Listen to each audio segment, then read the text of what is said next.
Before we begin, this documentary is made for relaxation and sleep. We invite you to turn off your screen, close your eyes, and let history unfold quietly as the story of the past becomes your path to peace. On the morning of August 31st, 1888, a cart driver named Charles Cross walked down Bucks Row in London's East End. The hour was early, just before dawn, and the gas lamps cast long shadows across the wet cobblestones. In the dim light, he saw what appeared to be a tarpaulin lying in a doorway. But as he moved closer, the shape became clearer. It was a woman. Her name was Marianne Nichols. She was 43 years old, a mother of 5, and an alcoholic who had been sleeping rough in the streets of Whitechapel. Her throat had been cut so deeply that her head was nearly severed from her body. This was the first confirmed victim of a killer who would terrorize London for 3 months, murder at least 5 women with what appeared to be surgical precision, taunt the police with letters signed Jack the Ripper, and then vanish into the fog as mysteriously as he had appeared. 137 years later, we still don't know who he was. Over 100 suspects have been named. Theories range from a deranged doctor to a member of the royal family, from a Polish immigrant to an American quack physician. But the truth remains hidden in the shadows of Victorian London, obscured by time, poor police work, and the thick fog that rolled through those narrow streets on autumn nights. This is the true story of Jack the Ripper, the killer who vanished into fog. If you're here to explore one of history's most chilling unsolved mysteries, you've found the right place. Subscribe to The Deep Unknown for more stories that uncover the truth behind the legends. And if this journey into the fog-lit streets of Victorian London captivates you, leave a comment below. I read every single one. Whitechapel, 1888. The Abyss. To understand Jack the Ripper, you must first understand Whitechapel. In 1888, London was the wealthiest city on Earth. The British Empire stretched across a quarter of the globe. Queen Victoria sat on her throne, symbol of progress and civilization. But within walking distance of the grandeur of Westminster and the prosperity of the West End lay a district that represented everything the Victorians preferred to ignore. Whitechapel was hell on earth. 78,000 people were crammed into 1 square mile of East London. The streets were narrow, winding, and dark. The buildings were ancient, crumbling tenements divided and subdivided until families of 8 or 10 lived in single rooms. There was no running water in most buildings. Sewage ran in open gutters. The air smelled of rot, industrial chemicals, and human waste. This was where London's poorest lived.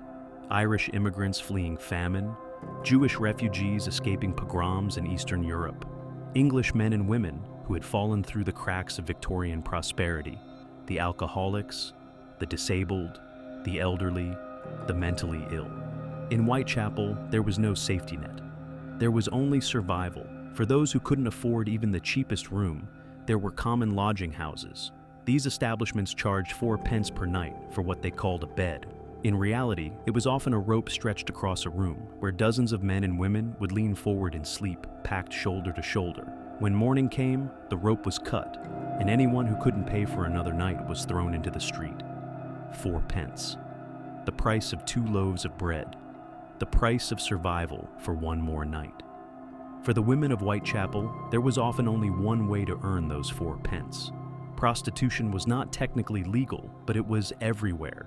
Estimates suggest that 1,200 women in Whitechapel alone sold their bodies to survive. They were not the glamorous courtesans of the West End. They were called unfortunates, middle-aged women, often alcoholics, who solicited clients in dark alleyways for a few pennies. The average transaction took place standing up, in the shadows between buildings, and lasted less than 5 minutes. The women were vulnerable. The police rarely intervened in crimes against them. Their lives were cheap, their deaths cheaper. Into this world came the Industrial Revolution's darker gifts. Gin palaces on every corner, selling drinks that could erase hunger and cold for a few hours. Opium dens where oblivion could be purchased. Violence was background noise. Drunken brawls, domestic abuse, street robberies. On any given night in Whitechapel, someone was screaming, someone was dying.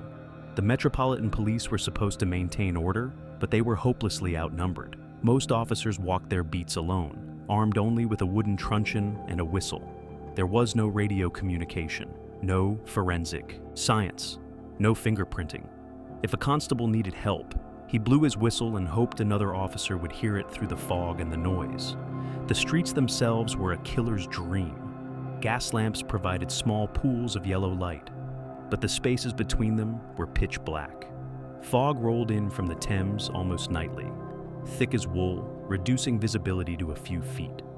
The streets of Whitechapel were a maze of narrow courts and alleyways, many of them dead ends, all of them perfect for ambush. The average life expectancy in Whitechapel was 45 years, 10 years shorter than in wealthier parts of London. Children worked in factories from age 5, women aged decades in their 20s, men drank themselves to death before 40. Disease was rampant: cholera, typhoid, tuberculosis. Death was so common that it barely registered. This was the world of the unfortunates. Women like Mary Ann Nichols, Annie Chapman, Elizabeth Stride, Catherine Eddowes, and Mary Jane Kelly. They had once been someone's daughter, someone's wife, someone's mother. But poverty, alcoholism, and a society with no mercy had pushed them to the very edge of existence. They survived day by day, night by night, 4 pence at a time. And into this darkness walked a killer who understood that no one would miss them. No one would investigate too carefully. No one would care. He was wrong about one thing: the world would care, but not for the right reasons. Annie Chapman. The pattern emerges. At 6 o'clock in the morning on September 8, 1888, a resident of 29 Hanbury Street named John Davis descended the stairs to use the outdoor privy in the backyard. The building was a common lodging house, home to 17 people crammed into rooms that had once housed a single family. As Davis stepped into the yard, he saw a woman lying on her back near the fence, between the steps and the wooden fence that separated the yard from the next property. He ran back inside and called for help. Within minutes, the police arrived. Her name was Annie Chapman. She was 47 years old, and what had been done to her was far worse than what had been done to Mary Ann Nichols. Annie Chapman had been born Eliza Ann Smith in 1841. She married a coachman named John Chapman and had 3 children. Like Polly Nichols, Annie's life was destroyed by alcoholism and poverty.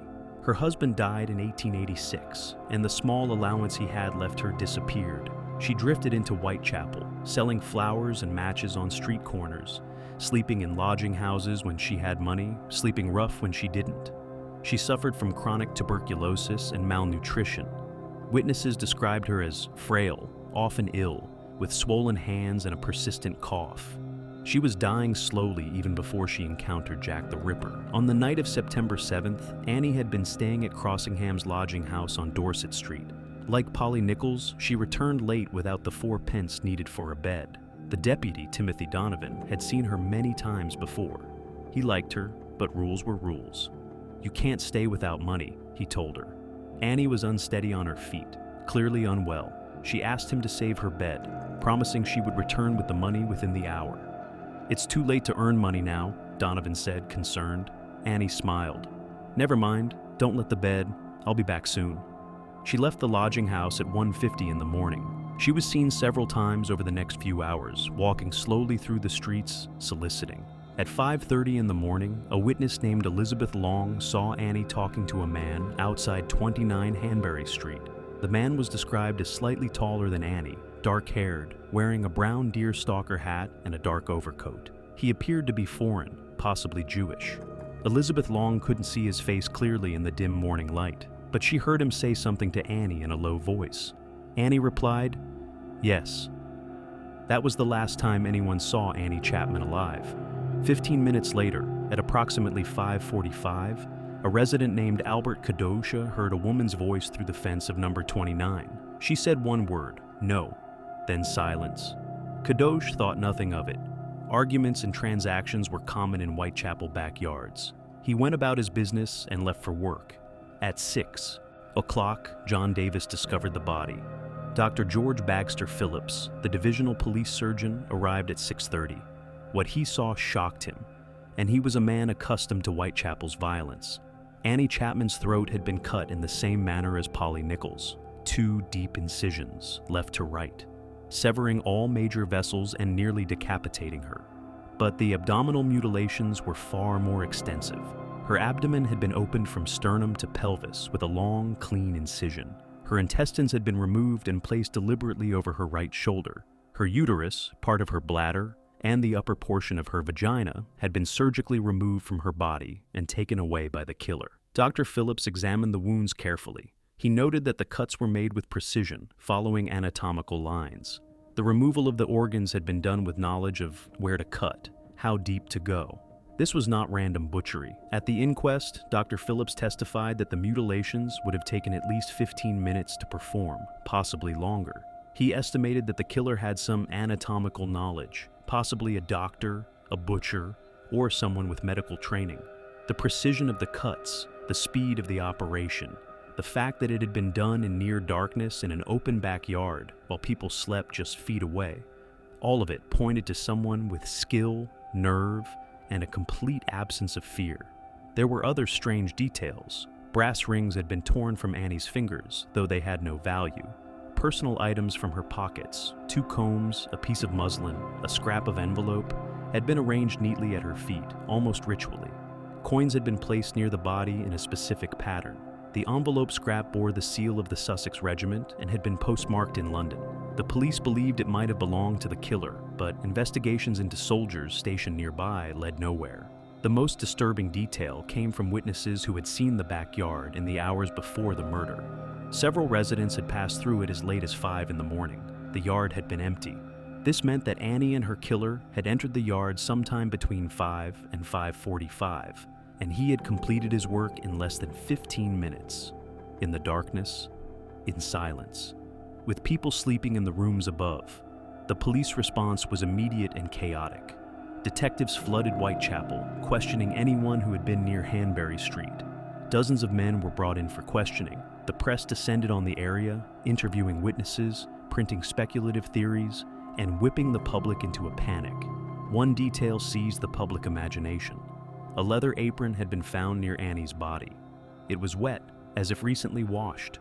The newspapers immediately dubbed the killer Leather Apron, suggesting he was a butcher or slaughterman who wore such an apron in his trade.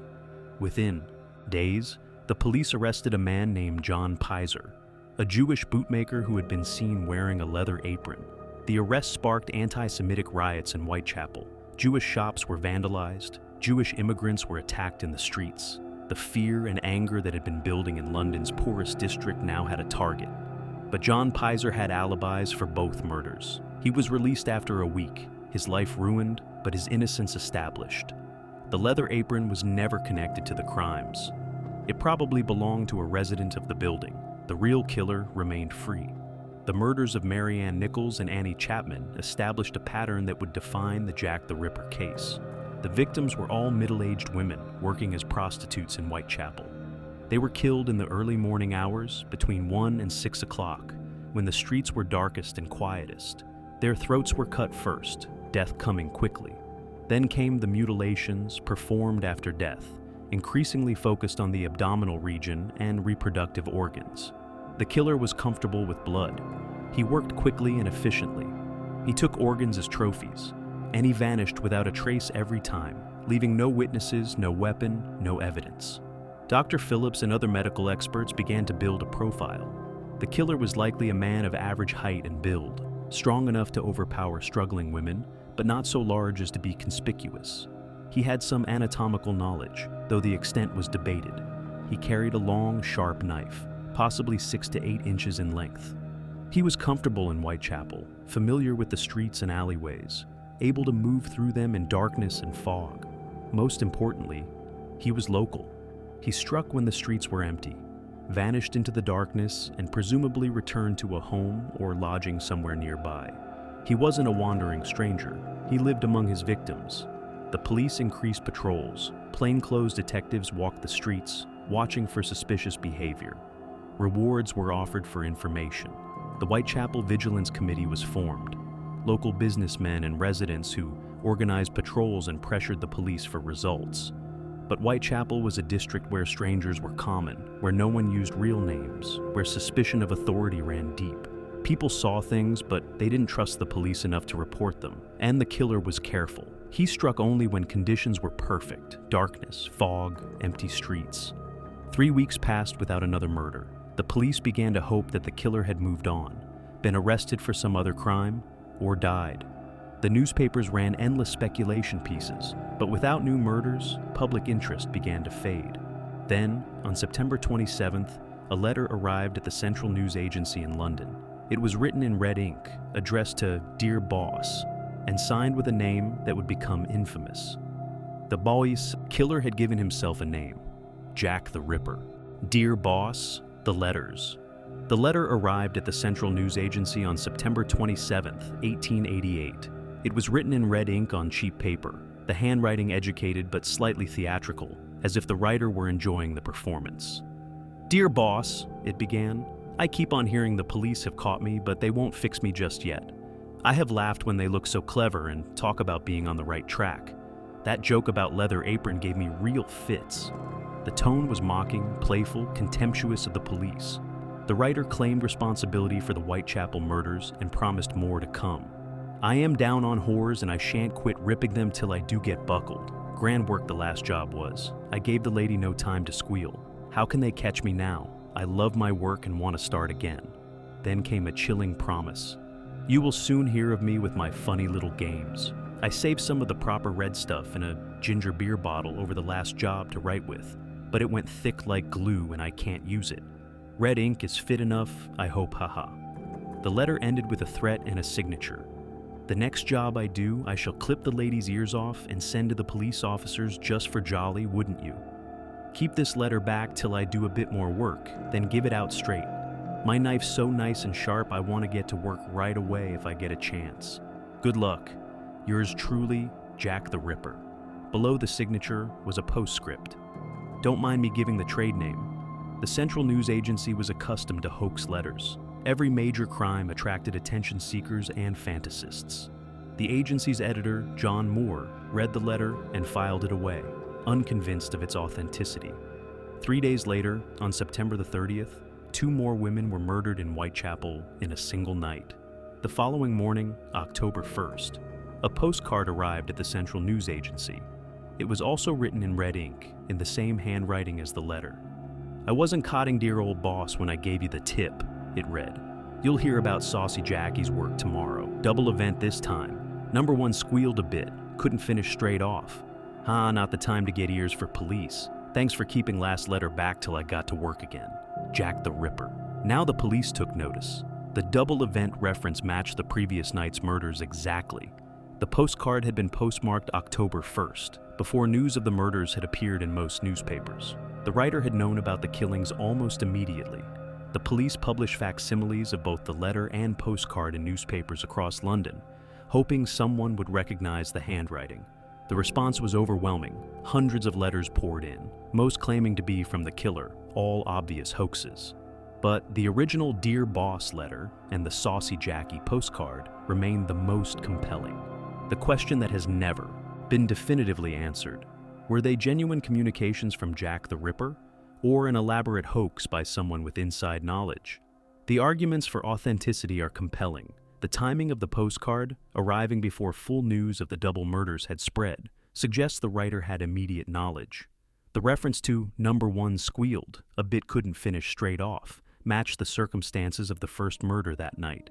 Elizabeth Stride's throat had been cut, but she had not been mutilated, suggesting the killer had been interrupted. The promise to clip the lady's ears off was particularly disturbing. In the second murder of that night, Catherine Eddowes had indeed suffered facial mutilations, though her ears remained attached. Some researchers believe the killer attempted to cut them, but was running out of time. The arguments against authenticity are equally strong. The letter's theatrical tone, the use of phrases like "dear boss" and "ha ha," suggests someone performing rather than confessing. The handwriting, while consistent between letter and postcard, was analyzed by experts who concluded it belonged to someone educated, possibly a journalist or clerk, not the profile of a violent psychopath. Most damning is the timing of the original letter's arrival. It came before the double murders, but after the deaths of Nichols and Chapman. If the writer were truly the killer, why wait until after 2 murders to announce himself?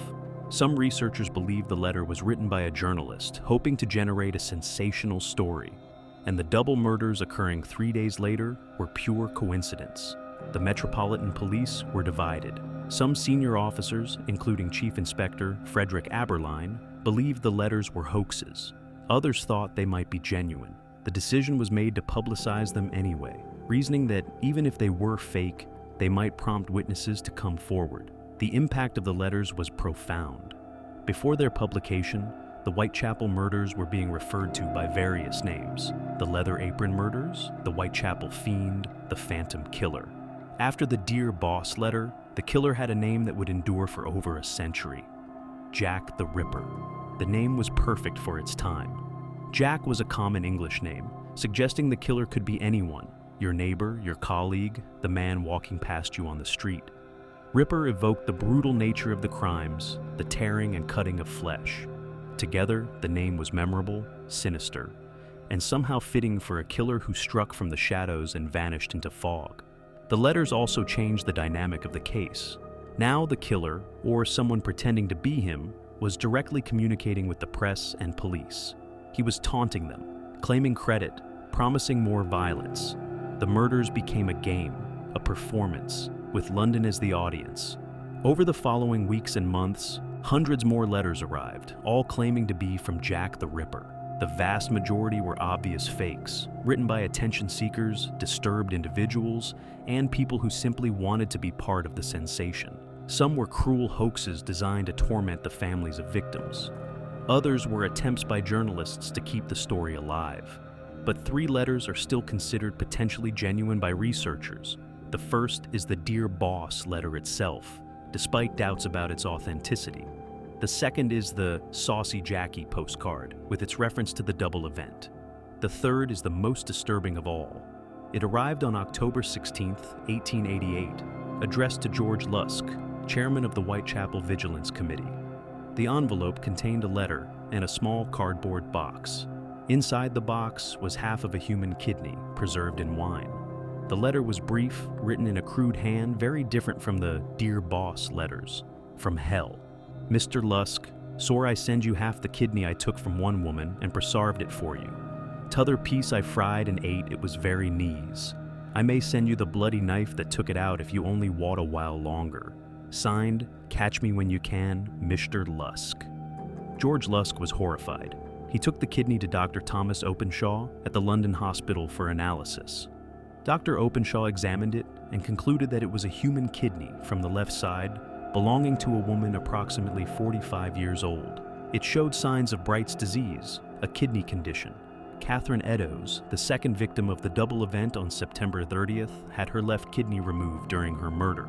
Her autopsy had revealed that her remaining right kidney showed signs of Bright's disease. The match was not definitive. Bright's disease was common in Whitechapel due to poor diet and alcoholism, and kidneys were available from hospital morgues and medical schools. But the timing and specificity were chilling. If the kidney was indeed Catherine Eddowes, then Jack the Ripper had kept it for 2 weeks before mailing it to George Lusk. The From Hell letter has never been conclusively proven genuine or fake. Unlike the Dear Boss letters, it was not written in an educated hand. The spelling was poor, the grammar crude. This could suggest a different writer, perhaps the real killer, less educated than the Dear Boss hoaxer. Or it could be another hoax, deliberately written poorly to seem more authentic. What the letters accomplished, regardless of their authenticity, was to transform Jack the Ripper from a criminal into a cultural phenomenon. He was no longer just a murderer, he was a personality, a character, someone who spoke directly to the public through the press. He had a voice, a sense of humor, a theatrical flair. The Victorian public was simultaneously horrified and fascinated. Newspapers sold out instantly whenever new details emerged. People flocked to Whitechapel to walk the murder sites, a macabre form of tourism that disturbed the residents but delighted the press. Music halls created songs about the Ripper. Penny dreadfuls, cheap sensationalist publications, printed fictional accounts of the murders, often inventing details for dramatic effect. The police, meanwhile, were overwhelmed. Detectives worked 18-hour days following leads that went nowhere. Hundreds of suspects were questioned and released. The handwriting analysis of the letters led to nothing. The reward money went unclaimed, and through it all, Jack the Ripper remained free. The letters had promised more murders. "I want to get to work right away if I get a chance," the Dear Boss letter had said.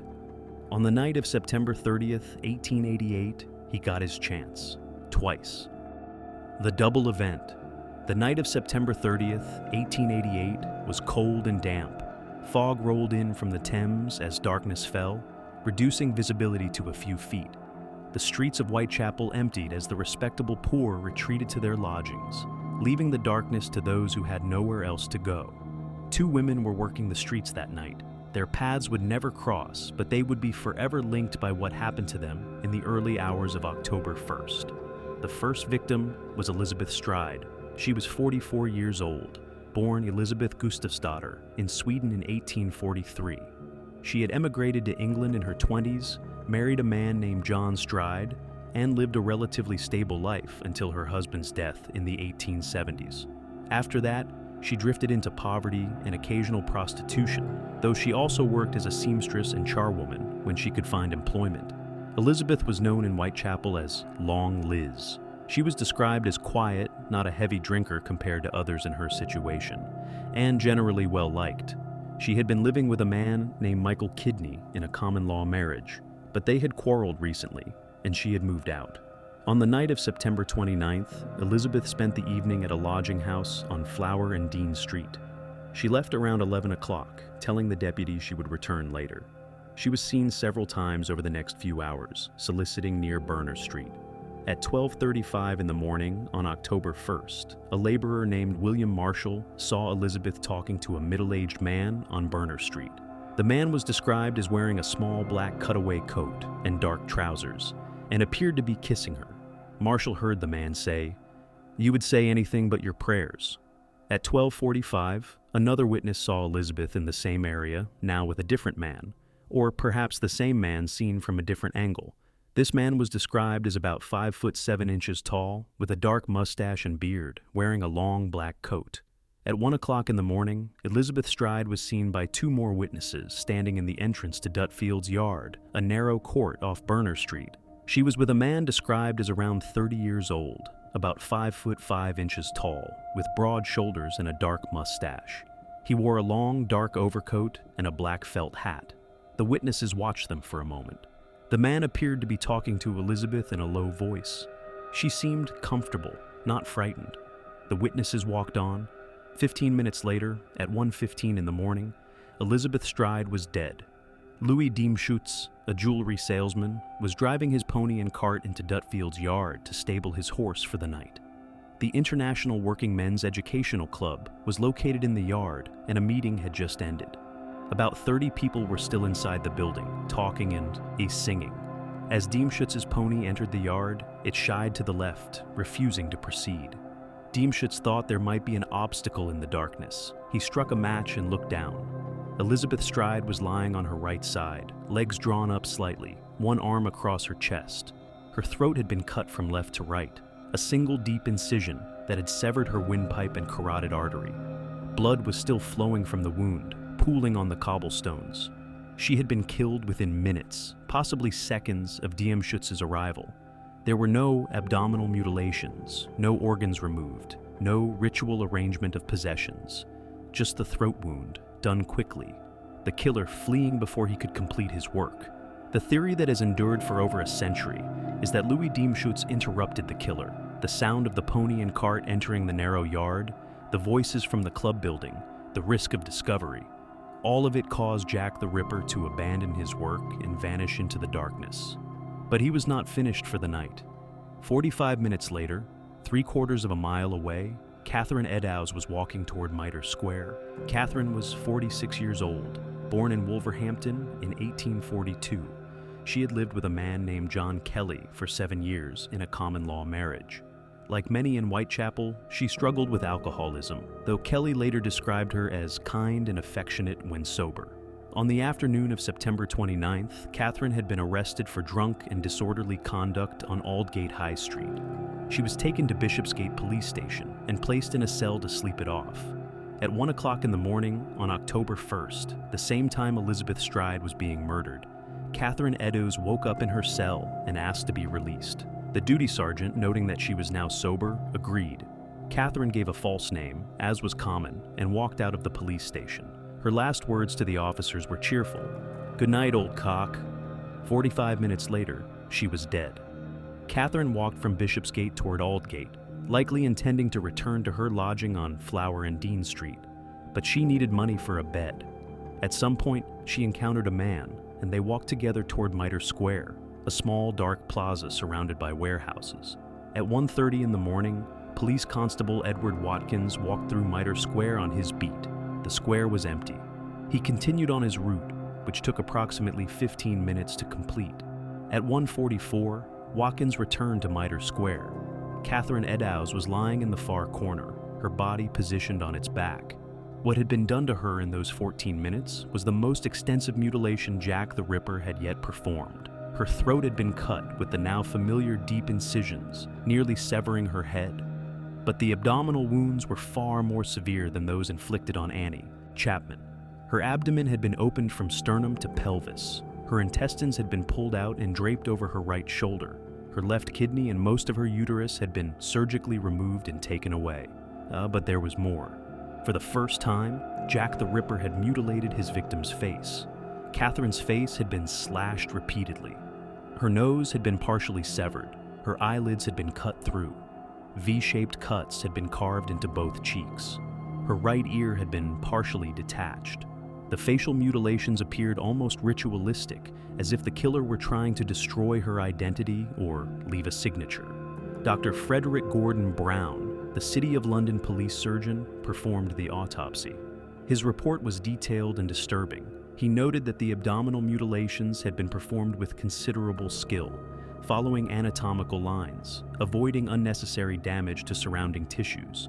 The removal of the kidney and uterus would have required knowledge of anatomy and practice with dissection. Dr. Brown estimated that the entire operation, throat cutting, abdominal mutilation, organ removal, facial disfigurement, would have taken at least 5 minutes, possibly as long as 15. This meant that Jack the Ripper had worked on Catherine Eddowes' body in a public square, in near total darkness, knowing that a police constable would return on his beat at any moment. The audacity was staggering. The control, the nerve, the complete absence of fear or hesitation, it suggested a killer who was growing more confident with each murder. There was another disturbing detail. A piece of Catherine's bloodied apron had been cut away and taken by the killer. It was found 45 minutes later on Goulston Street, about half a mile from Mitre Square, dropped in the entrance to a tenement building. Above the apron piece, written in white chalk on the black brickwork, was a message. "The Jews are the men that will not be blamed for nothing." The Goulston Street graffito, as it became known, has been debated ever since. Was it written by Jack the Ripper? And if so, what did it mean? The message was discovered at 2:55 in the morning by Police Constable Alfred Long. He immediately reported it to his superiors. Detective Constable Daniel Halza and several other officers arrived to examine it. The spelling Jews was unusual. Some believed it was an archaic or Masonic spelling of Jews. The message itself was grammatically awkward, possibly suggesting the writer was foreign or poorly educated. The double negative, "will not be blamed for nothing," could mean either that Jews would not accept blame or that they should not be blamed. The interpretation depended entirely on whether nothing was meant literally. They will not be blamed for nothing. They are to blame for something. Or as a colloquialism, they will not be blamed for anything. They are innocent. The message's location was significant. It was in a predominantly Jewish area, and anti-Semitic violence had been escalating since the murders began. Jewish immigrants were already being harassed and attacked. If the message was interpreted as blaming Jews for the murders, it could spark riots. Metropolitan Police Commissioner Sir Charles Warren arrived at the scene around 5 o'clock in the morning. After examining the graffito and consulting with his officers, he made a controversial decision. He ordered the message erased immediately before dawn, before photographers could document it, before handwriting experts could analyze it. Warren's reasoning was simple. Preventing violence against Jewish residents was more important than preserving evidence. He believed the message would cause riots if allowed to remain visible in daylight. His decision has been criticized ever since. The graffito might have been crucial evidence. If it was indeed written by Jack the Ripper, Handwriting analysis might have linked it to the Dear Boss letters, or eliminated them as genuine. Photographs might have revealed details invisible to the naked eye. Instead, a police constable took a damp cloth and wiped the message away. It existed now only in the written descriptions of officers who had seen it, and their accounts varied slightly in wording. The bloodied apron piece was preserved and examined. Dr. Brown confirmed it had been cut from Catherine Eddowes' apron. The blood on it was still wet when discovered, suggesting the killer had used it to wipe his hands or knife shortly before dropping it. The route from Mitre Square to Goulston Street suggested the killer was heading northeast, deeper into Whitechapel, toward the dense maze of streets where he presumably lived. He had walked calmly through the darkness, still covered in blood, carrying human organs in his pockets, and paused only to wipe his blade and discard the evidence. Then he had gone home, perhaps to a lodging house, perhaps to a private room, perhaps to a family. He had washed, changed clothes, hidden his knife and trophies, and become invisible once more. The double event, 2 murders in one night, 45 minutes apart, was the peak of Jack the Ripper's campaign. It demonstrated his ability to strike multiple times, to adapt when interrupted, to work with speed and precision even under extreme pressure. It also revealed something else. The progression from Elizabeth Stride to Catherine Eddowes showed a killer who was not satisfied with simply killing. He needed the mutilation, the ritual, the taking of trophies. When denied the opportunity with Stride, he had immediately sought another victim and completed his work with even greater ferocity. This was not a killer who would stop on his own. The police response was massive. Every available detective was assigned to the case. Patrols were doubled. Bloodhounds were brought in, though they proved useless in the fog and urban environment. Queen Victoria herself sent messages demanding action. But Jack the Ripper had already vanished into the fog. The narrow streets, the darkness, the thousands of men who fit the vague witness descriptions, all of it created perfect camouflage. For 5 weeks, London held its breath. And then came the murder that would define Jack the Ripper forever. We're halfway through the Jack the Ripper case, from the fog-shrouded streets of Whitechapel to the double murders that terrorized London. If you're as captivated by this mystery as I am, hit that like button and let me know in the comments. Who do you think Jack the Ripper really was? Stick around, because the final murder is about to change everything. Mary Jane Kelly, the final horror. For 5 weeks after the double event, the streets of Whitechapel were quiet. Police patrols walked in pairs now, whistles ready, eyes scanning every shadow. The unfortunates who worked the streets did so with terror in their hearts, moving in groups when possible, avoiding the darkest alleys. The press speculated that Jack the Ripper had fled London, or been arrested for some other crime, or perhaps died. Some theorized that the double event had satisfied whatever dark urge drove him, and he had simply stopped. They were wrong. On the night of November 8th, 1888, the killer returned, and what he did in a tiny room on Miller's Court would become the most infamous murder in criminal history. Her name was Mary Jane Kelly. She was 25 years old, and she was different from the previous victims in almost every way. Mary Jane was young. The other victims had been in their 40s, worn down by years of poverty and alcoholism. Mary Jane was still in what the Victorians considered the prime of life. She was also described as attractive. Witnesses called her pretty, with blonde hair, blue eyes, and a fair complexion. In the brutal economy of Whitechapel prostitution, this meant she could command higher prices and had more choice in clients. Most importantly, Mary Jane Kelly had a room of her own. It was small, just 12 feet by 10 feet, and she was weeks behind on the rent. But it was hers. She didn't sleep in common lodging houses or doorways. She had a door that locked, a bed, a table, and a fireplace. This small measure of security would be her undoing. Mary Jane's history before Whitechapel is murky, filtered through her own accounts and the memories of those who knew her. She claimed to have been born in Limerick, Ireland, and moved to Wales as a child. She said she had been married briefly to a coal miner named Davies, who died in a mining accident. She claimed to have worked in a high-class brothel in the West End, and even to have traveled to Paris. How much of this was true is unknown. People in Whitechapel often reinvented themselves, leaving their past behind, and Mary Jane may have embroidered her history to make it more interesting. What is certain is that by 1888, she was living in a single room at 13 Miller's Court, a narrow passage off Dorset Street, supporting herself through prostitution. She had been living with a man named Joseph Barnett, a fish porter, for about a year and a half.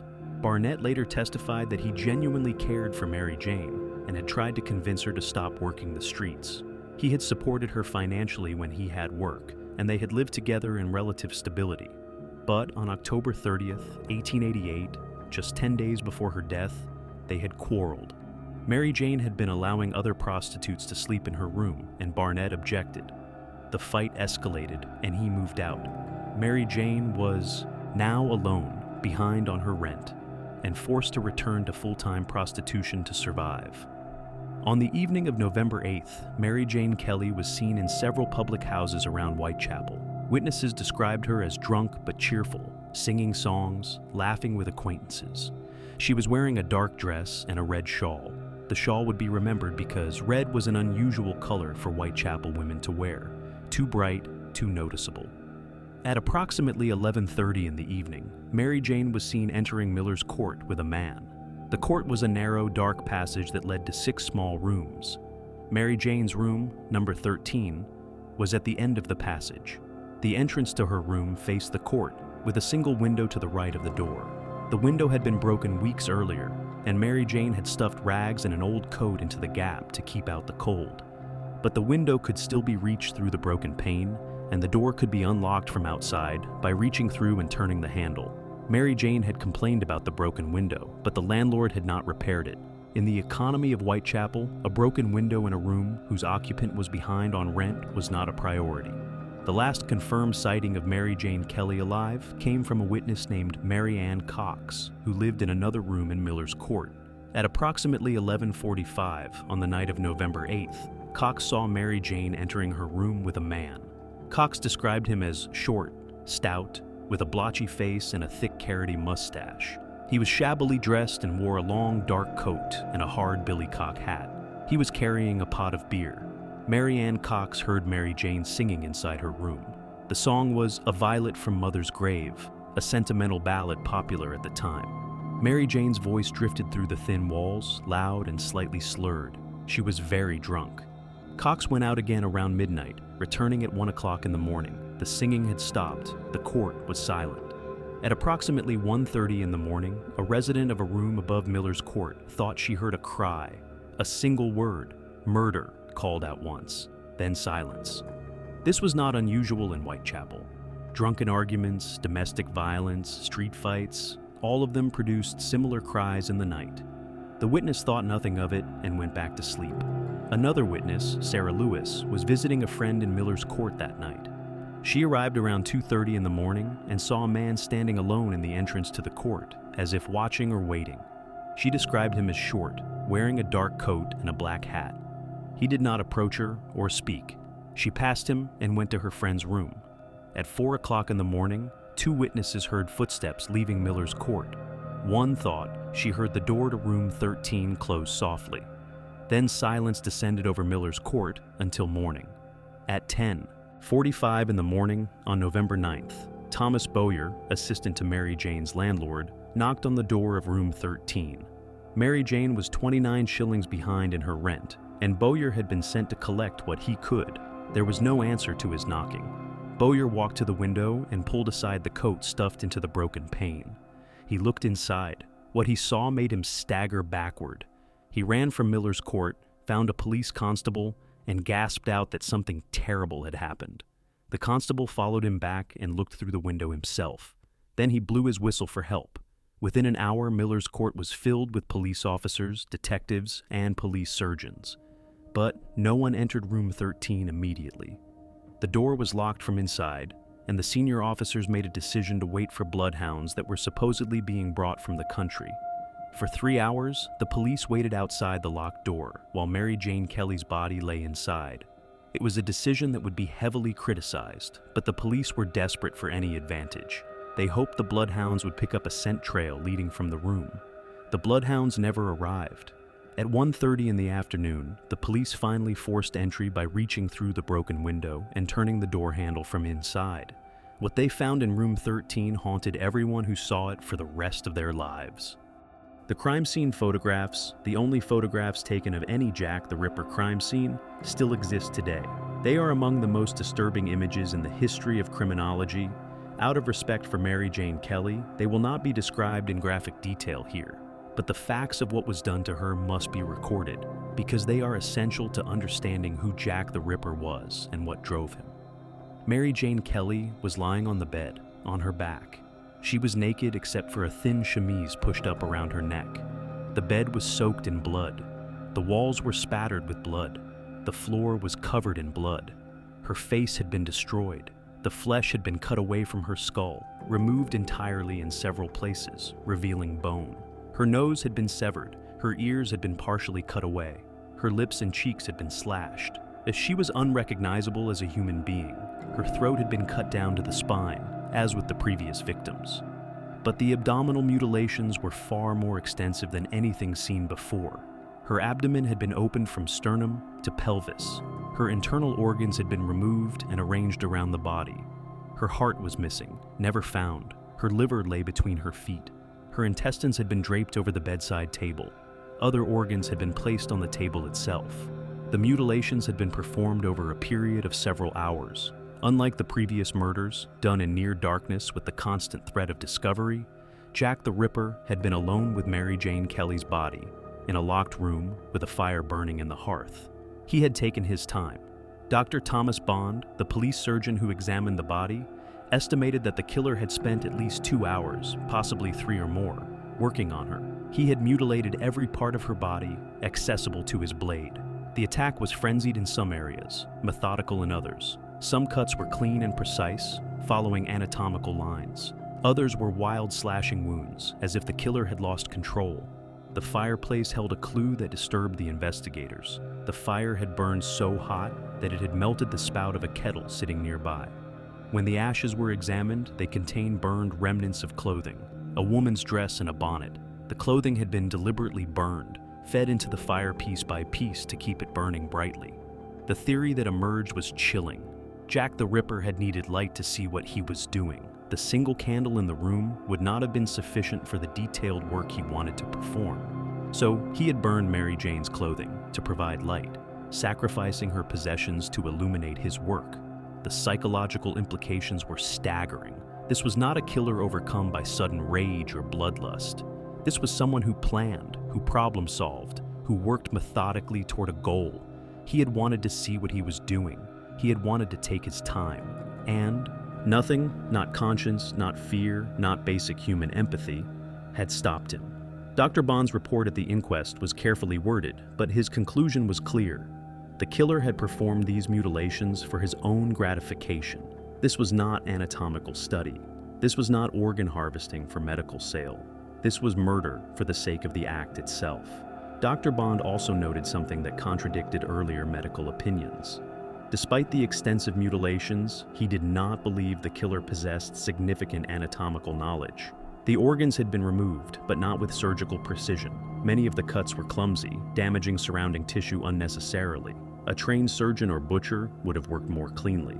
This observation raised new questions. If Jack the Ripper was not a doctor or surgeon, what was he?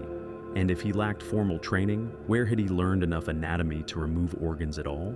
The answer, Bond suggested, was practice. Jack the Ripper had learned by doing. Each murder had been a lesson, each body a classroom. By the time he reached Mary Jane Kelly, he had performed this operation 4 times before. He had learned what worked and what didn't. He had developed his technique through repetition. The implications were horrifying. It meant Jack the Ripper's murders might not have started with Mary Ann Nichols in August. There might have been earlier victims, women whose murders had not been attributed to the same killer, women whose bodies had taught him where to cut and how deep. The investigation into Mary Jane Kelly's murder was the most intensive yet. Every resident of Miller's Court was questioned. Every person who had seen Mary Jane on November 8th was interviewed. Hundreds of statements were taken. But as with the previous murders, the investigation led nowhere. The man seen with Mary Jane by Mary Ann Cox did not match any of the previous witness descriptions. He was short and stout, where other witnesses had described tall, thin men. He had a blotchy face and a carroty mustache, features that should have been memorable, yet no one else reported seeing such a man. The man Sarah Lewis saw standing in the entrance to Miller's Court at 2:30 in the morning was never identified. He might have been Jack the Ripper, watching the entrance, waiting to ensure no one disturbed him.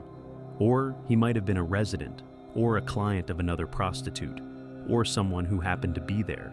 The cry of "murder," heard around 1:30 in the morning, suggested Mary Jane might have been killed around that time. But if so, why had witnesses heard footsteps leaving at 4 o'clock? Had the killer remained in the room for 2.5 hours after killing her, working by firelight on her body? Or had Mary Jane died later, and the cry heard at 1:30 been unrelated? The locked door suggested Mary Jane had let the killer in willingly, that she had known him, or at least trusted him enough to bring him to her room. Once inside, he had locked the door, ensuring privacy and time. The broken window, however, offered another possibility. The killer might have entered through the window after Mary Jane had locked the door and gone to sleep. He might have attacked her in her bed, cutting her throat before she could scream effectively. This would explain why only one cry was heard and why it was so brief. Joseph Barnett, Mary Jane's former lover, was questioned extensively. He had a motive: jealousy, anger at her returning to prostitution, bitterness over their breakup. He knew about the broken window and how to enter the room. He had lived there. He knew Mary Jane's habits and schedule. But Barnett had alibis for the previous murders. He had been working with witnesses to confirm it, and the police could find no evidence linking him to any of the crimes. He appeared to be genuinely devastated by Mary Jane's death. George Hutchinson, an acquaintance of Mary Jane's, came forward with a detailed statement. He claimed to have seen Mary Jane at 2 o'clock in the morning on November 9th, standing on the corner near Miller's Court with a well-dressed man. Hutchinson's description was remarkably specific. The man was about 5 foot 6 inches tall, age 34 or 35, with a dark mustache curled at the ends. He wore a long, dark coat with astrakhan trim, a dark felt hat, and carried a small parcel wrapped in American cloth. He had a gold watch chain and spats. Hutchinson claimed the man looked Jewish in appearance, though he didn't specify what he meant by this. He said he watched Mary Jane and this man talk for several minutes, then walked together toward Miller's Court. He claimed to have waited outside for 3/4 of an hour, hoping Mary Jane would come out so he could ask to borrow money from her. Hutchinson's statement has been debated ever since. Some researchers believe he genuinely saw Mary Jane with a client that night. Others believe he invented or embellished the story, either for attention or because he was the killer himself, inserting himself into the investigation. The description he gave, a well-dressed man with gold watch chains and expensive accessories, seemed implausible for Whitechapel. Such a man would have stood out dramatically, yet no other witness reported seeing anyone matching that description. The level of detail Hutchinson provided was also suspicious. In darkness and fog, would he really have noticed spats and the trim on a coat from a distance? The police investigated Hutchinson's claims, but could never corroborate them. The well-dressed man was never found. The murder of Mary Jane Kelly produced an unprecedented public outcry. The level of mutilation, the young age of the victim, the fact that she had been killed in her own room where she should have been safe, all of it combined to create rage and terror in equal measure. Queen Victoria sent a personal telegram demanding that the Metropolitan Police solve the case immediately. She suggested that the police offer pardons to accomplices who would testify against the killer, and that rewards be increased substantially. Sir Charles Warren, the Metropolitan Police Commissioner, resigned on November 9th, the same day Mary Jane's body was discovered. His resignation had been planned for weeks due to political conflicts, but the timing made it appear that he was taking responsibility for the police's failure to catch Jack the Ripper. Newspapers called for vigilante justice. Some suggested that every man in Whitechapel should be forcibly examined by doctors, searching for bloodstains or signs of recent violence. Others demanded that the army be brought in to patrol the streets. The funeral of Mary Jane Kelly drew massive crowds. Thousands lined the streets as her coffin was carried from Shoreditch Mortuary to the Catholic Cemetery in Leytonstone.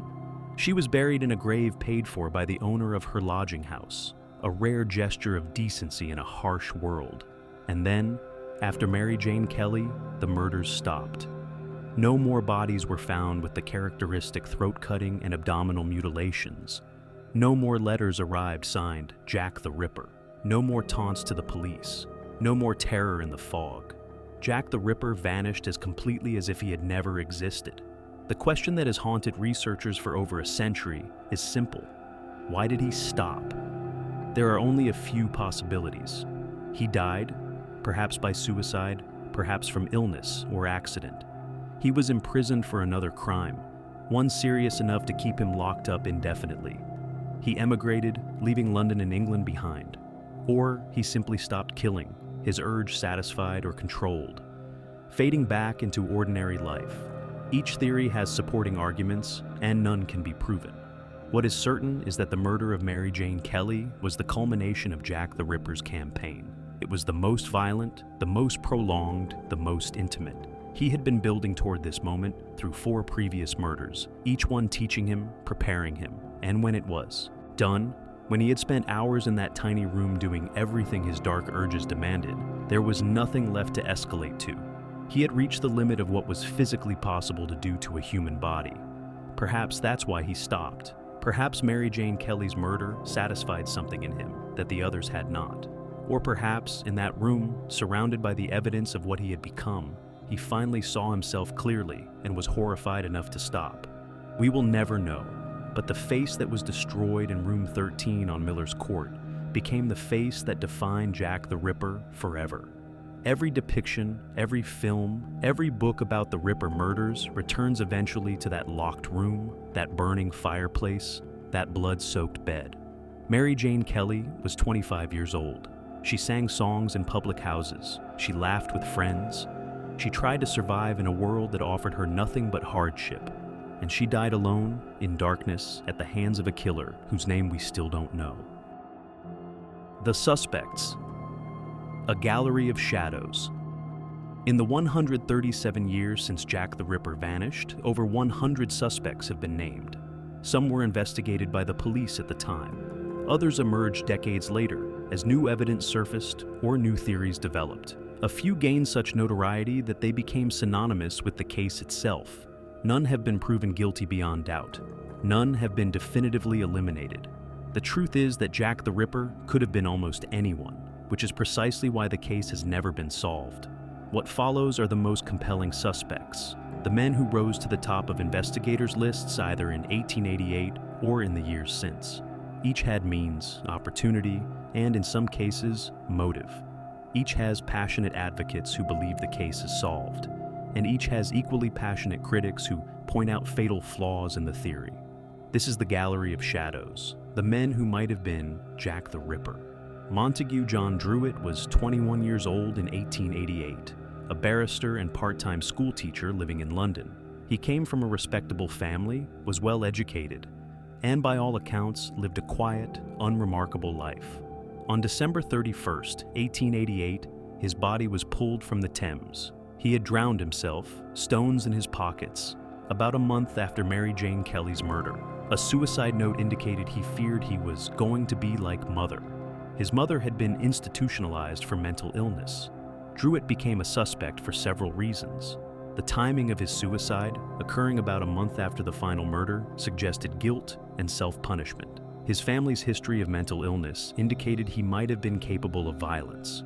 And most compellingly, he was named in private police notes written by Chief Constable Melville McNagden years after the murders. McNagden, who joined the police after the Ripper murders ended, wrote a confidential memo in 1894 naming Druitt as one of 3 likely suspects. He described Druitt as sexually insane and stated that his family believed him to be the killer. But the evidence against Druitt is entirely circumstantial. There is no proof he was ever in Whitechapel during the murders. His work schedule as a schoolteacher has been examined, and he appears to have had alibis for some of the killings. The claim that his family suspected him came from McNagden writing years later, and no family member ever publicly stated such suspicions. Most damning to the theory is Druitt's complete lack of anatomical knowledge. He was a lawyer and teacher, with no medical training, no experience with dissection, no connection to butchery or surgery. How would he have known where and how to remove organs? Druitt remains on the list because of McNagden's memo and the suggestive timing of his suicide. But modern researchers have largely moved on to more plausible suspects. Aaron Kosminski was a Polish-Jewish immigrant living in Whitechapel during the murders. He was a hairdresser by trade, poor, suffering from mental illness that eventually led to his institutionalization in 1891. Kosminski was named as a suspect in the same McNagnon memo that mentioned Druid. More significantly, he was identified by name in private notes by Inspector Donald Swanson, one of the lead investigators on the Ripper case. Swanson's notes, discovered decades after his death, stated that Kosminski had been identified by a witness, likely a Jewish man who had seen one of the victims with her killer. But the witness refused to testify against a fellow Jew, and without his testimony, the police could not make an arrest. According to Swanson, Kosminski was placed under surveillance and eventually committed to an asylum where he died years later. The case for Kosminski gained dramatic new life in 2014 when author Russell Edwards published a book claiming DNA evidence proved Kosminski was Jack the Ripper. Edwards had purchased a shawl allegedly found at the Catherine Eddowes crime scene. He hired scientists to extract DNA from the shawl and compare it to DNA from living descendants of both Eddowes and Kosminski. The results, Edwards claimed, were a match. The shawl contained DNA from both Catherine Eddowes and Aaron Kosminski, proving Kosminski had been at the crime scene. The announcement made international headlines. For about 48 hours, it appeared that Jack the Ripper had finally been identified. Then the forensic community began examining the claims, and the case fell apart. The provenance of the shawl was questionable. There was no documentation proving it had actually come from the Eddowes crime scene. No mention of a shawl appeared in the police reports or autopsy records. The chain of custody over 126 years was completely broken. The shawl had passed through multiple owners, been displayed publicly, touched by countless people. The DNA analysis itself was criticized. Mitochondrial DNA, which was used in the study, can only identify maternal lineages, not individuals. The results showed that the DNA on the shawl came from someone in Eddowes' maternal line and someone in Kosminski's maternal line, but millions of people share the same mitochondrial DNA. Most significantly, subsequent peer review found errors in the genetic sequencing. The scientist who performed the analysis had used an incorrect reference sequence, throwing all the results into question. The shawl evidence was rejected by the forensic community. Aaron Kosminski remained a suspect, but not a proven one. Beyond the DNA controversy, there are other problems with Kosminski as Jack the Ripper. He was institutionalized in 1891, 3 years after the murders ended. His asylum records describe him as suffering from auditory hallucinations and paranoid delusions, but not as violent. He refused to wash or accept food from others, eating scraps from the ground because he feared poisoning. He was described as harmless, though deeply disturbed. This does not match the profile of Jack the Ripper, a man who controlled his victims, worked with precision, evaded police for months, and then vanished without being caught or raising suspicion. Kosminski's mental illness would have made him conspicuous, not invisible.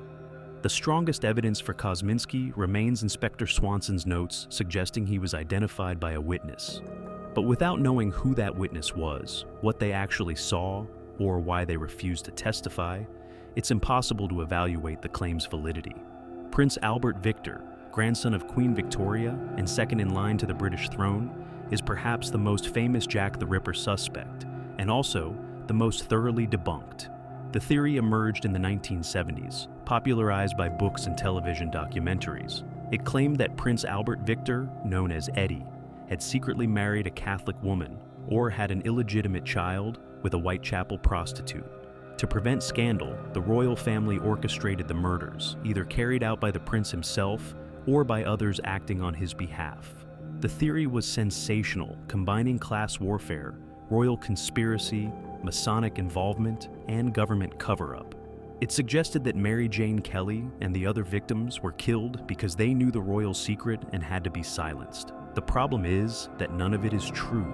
Prince Albert Victor's whereabouts during the murders were meticulously documented. He was in Scotland during several of the killings, staying at royal estates with dozens of witnesses.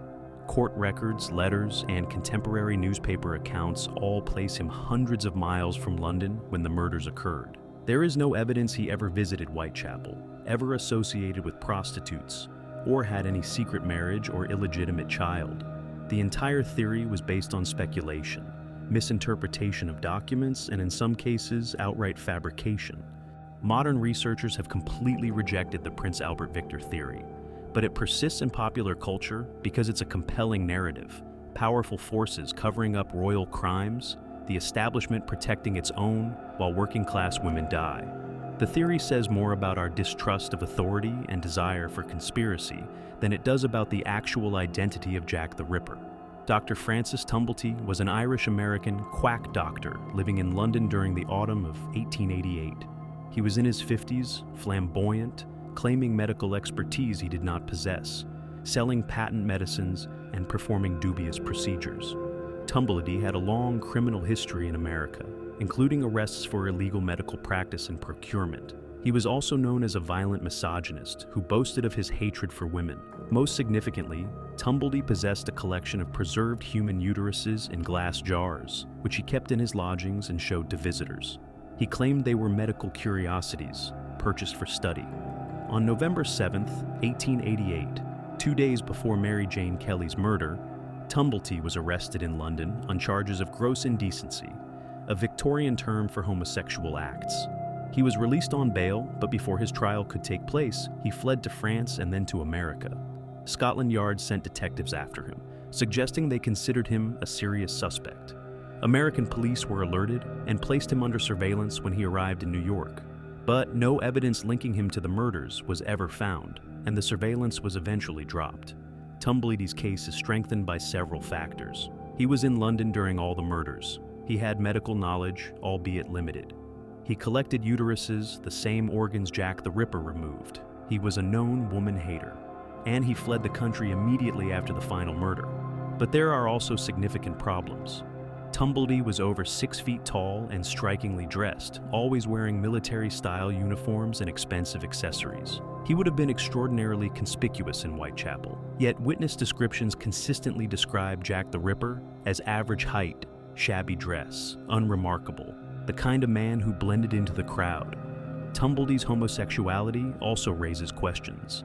The Ripper murders were intensely focused on female anatomy, particularly reproductive organs. The mutilations suggest a sexual component directed at women. Would a homosexual man have committed these specific crimes? The answer is unknowable.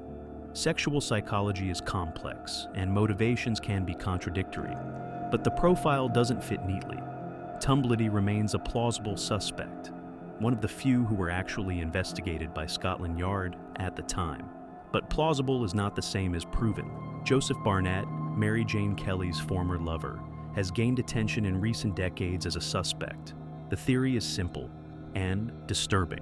Barnett killed the previous 4 victims to frighten Mary Jane off the streets, and when that didn't work, he killed her in a rage. Barnett lived with Mary Jane for over a year. He cared for her and supported her financially when he could. By his own admission, he wanted her to stop working as a prostitute. When they quarreled and he moved out 10 days before her murder, Mary Jane was forced to return to full-time prostitution to pay her rent. Barnett knew about the broken window in Mary Jane's room. He knew how to enter by reaching through. He had intimate knowledge of her schedule and habits. The theory suggests that Barnett killed Nichols, Chapman, Stride, and Eddowes in an escalating campaign to terrify Mary Jane into giving up prostitution. Each murder was more brutal than the last, meant to show her the dangers of the streets. But Mary Jane didn't stop, and Barnett's desperation grew. When she ended their relationship, his protective obsession turned to rage. He entered her room through the broken window and killed her with an intensity that dwarfed the previous murders. All his anger, frustration, and twisted love expressed through hours of mutilation. The psychological profile makes sense. Many serial killers target strangers who resemble someone specific in their lives, someone they love but cannot control. Barnett's documented concern for Mary Jane could have been the root of murderous compulsion. But there are serious problems with this theory. Barnett had alibis for at least some of the earlier murders, corroborated by employers and witnesses. There is no evidence he had anatomical knowledge, and most significantly, witnesses described him as gentle and soft-spoken, devastated by Mary Jane's death. Not the cold, calculating killer who had evaded police for months. The theory also requires believing that Barnett murdered 4 innocent women just to frighten one woman he loved. That level of psychopathy is rare, and would likely have manifested in other ways throughout his life. There is no evidence Barnett was ever violent before or after the murders. Joseph Barnett remains on the list because he had access to Mary Jane and a possible motive. But the case against him is almost entirely speculative. James Maybrick entered the suspect list in 1992 when a diary surfaced claiming to be his confession. Maybrick was a Liverpool cotton merchant who died in 1889 of arsenic poisoning, possibly suicide, possibly murdered by his wife. The diary, 63 pages long, purported to be Maybrick's account of committing the Ripper murders. It contained detailed descriptions of the crimes and was signed Jack the Ripper. One passage read, "I give my name that all know of me, so history do tell what love can do to a gentleman born." If genuine, the diary was one of the most significant historical documents in criminal history. It was almost immediately declared a hoax. Forensic analysis of the ink suggested it might be modern, not Victorian.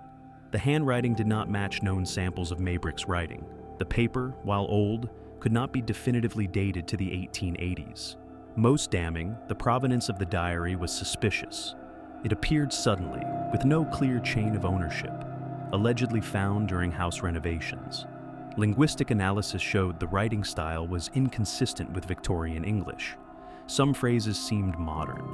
Historical details were sometimes wrong. Handwriting experts, forensic scientists, and historians examined the diary, and nearly all concluded it was a 20th century fabrication, probably created in the 1980s or early 90s. The person who brought the diary forward could never adequately explain where it came from. Investigations suggested it might have been created as part of an elaborate fraud, possibly to sell to collectors or publishers. James Maybrick is no longer considered a serious suspect by most researchers. The diary is regarded as one of many Ripper hoaxes, albeit one of the more elaborate ones. These are just 6 of the most famous suspects. Others include George Chapman, real name Severin Klosowski, a Polish immigrant and convicted serial poisoner, suggested because he lived in Whitechapel and later murdered 3 women, though by poison, not stabbing. Walter Sickert, a famous artist who painted disturbing images, and was investigated extensively by crime novelist Patricia Cornwell, though her conclusions were rejected by most experts. Dr. Thomas Neil Cream, a serial killer who poisoned prostitutes in London in 1891 and allegedly said, "I am Jack the," before being hanged, though he was in prison in America during the Ripper murders. William Gull, Queen Victoria's physician, named in some conspiracy theories as acting on royal orders, though he was 69 and recovering from a stroke during the murders. The list goes on. Over 100 names, each with some connection however tenuous to the crimes. The truth is that we don't know who Jack the Ripper was. We may never know. The evidence is gone, the witness is dead for over a century, the police files incomplete or lost. What we have instead is a gallery of shadows, possible faces for a nameless killer, each one plausible, none provable. The mythology. Why Jack endures. 137 years have passed since Jack the Ripper walked the fog-shrouded streets of Whitechapel. Everyone who knew him is dead. Everyone who investigated him is dead. The victims, the witnesses, the police, the journalists, all gone. And yet Jack the Ripper remains more famous today than he was in 1888. There are over 100 films about Jack the Ripper, more than 1,000 books, countless television documentaries, podcasts, websites, and academic papers. The term Ripperology has been coined to describe the study of these murders, a field that attracts amateur historians, professional criminologists, forensic scientists, and obsessed hobbyists from around the world. Walking tours of Whitechapel's murderer sites generate millions of pounds in tourism revenue every year. Museums display artifacts allegedly connected to the case. Auctions sell letters supposedly written by the killer for extraordinary sums. The name Jack the Ripper has become shorthand for a particular kind of evil, methodical, mysterious, untouchable. When a new serial killer emerges, they are often called the Jack the Ripper of whatever region or profession they target. This endurance raises an uncomfortable question. Why are we still obsessed with a man who murdered 5 impoverished women in 1888? The answer reveals as much about us as it does about him. Jack the Ripper was the first serial killer of the modern age. Not the first serial killer in history. There had been others before him, killers who murdered repeatedly, compulsively, ritualistically. But Jack was the first to kill in the age of mass media, in a city connected by telegraph to the entire world. In an era when newspapers competed viciously for readers and sensational stories sold millions of copies. The Ripper murders occurred at the perfect moment in history for them to become a global phenomenon. The telegraph meant that news of each murder reached New York, Paris, Berlin, and Sydney within hours. Newspapers printed multiple editions daily, each one updating the story, adding new details, speculating on the killer's identity. Literacy rates were rising. More people than ever could read about the murders and discuss them. For the first time in human history, a crime could be followed in real time by millions of people around the world. And the Ripper case had everything a sensational story needed: mystery, horror, a villain with a memorable name, and the promise that he might strike again at any moment. Jack the Ripper created the template that modern serial killers would follow, often deliberately. The Zodiac Killer in 1960s California copied the Ripper's tactic of sending letters to newspapers, taunting police, giving himself a dramatic name. BTK in Kansas did the same. The pattern established in Whitechapel in 1888 has been repeated dozens of times since. But Jack the Ripper's cultural endurance goes deeper than his influence on criminal behavior. He represents something specific about the Victorian era, something that made him both terrifying and fascinating to his contemporaries, and continues to intrigue us today. The Victorian age was a time of profound contradictions. It was an era of unprecedented progress, industrial revolution, scientific advancement, global empire, rising prosperity. But it was also an era of brutal inequality, rigid social hierarchies, and glaring hypocrisies. Victorian London was the wealthiest city on earth, yet within it existed slums as desperate as any in history. Victorian society celebrated female purity and domesticity, yet tens of thousands of women were forced into prostitution to survive.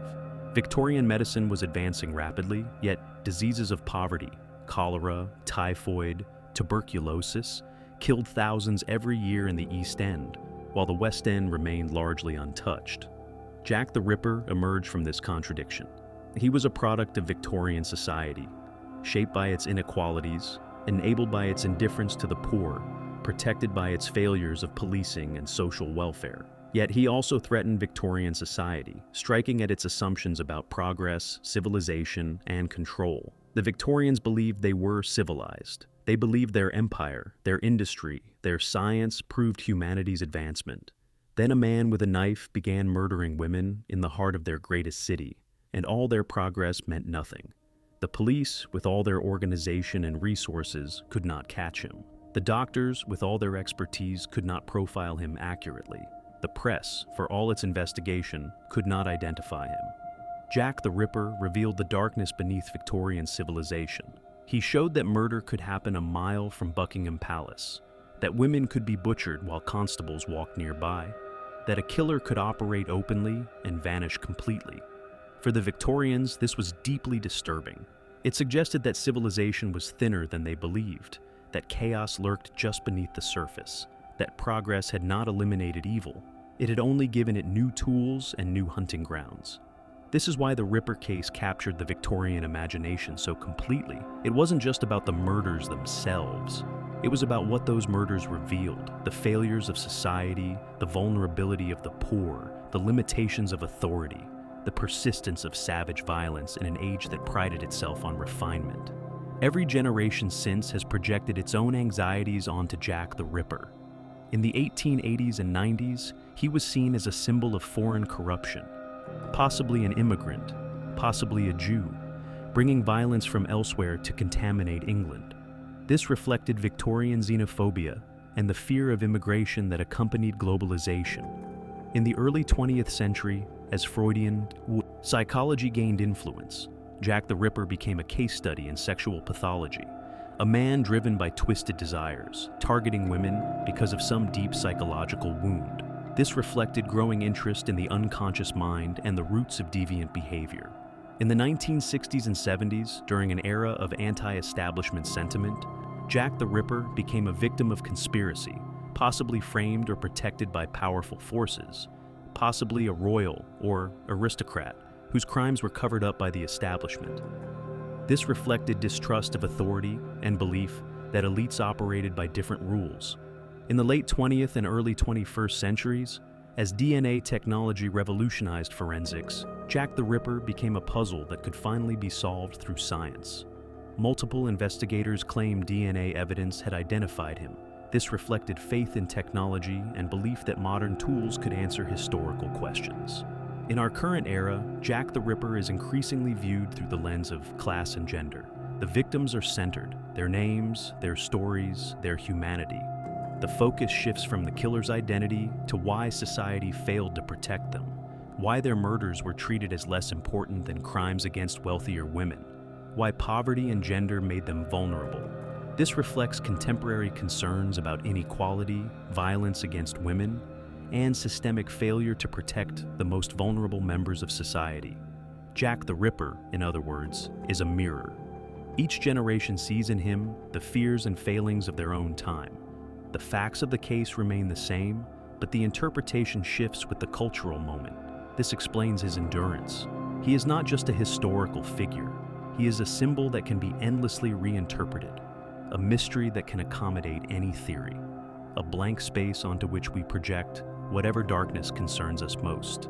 But this obsession with Jack the Ripper has a cost. The 5 women he murdered have been reduced in popular memory to Ripper victims. Their identities have been subsumed by his. We remember his name, but how many people can name all 5 of them without looking it up? Mary Ann Nichols, Annie Chapman, Elizabeth Stride, Catherine Eddowes, Mary Jane Kelly.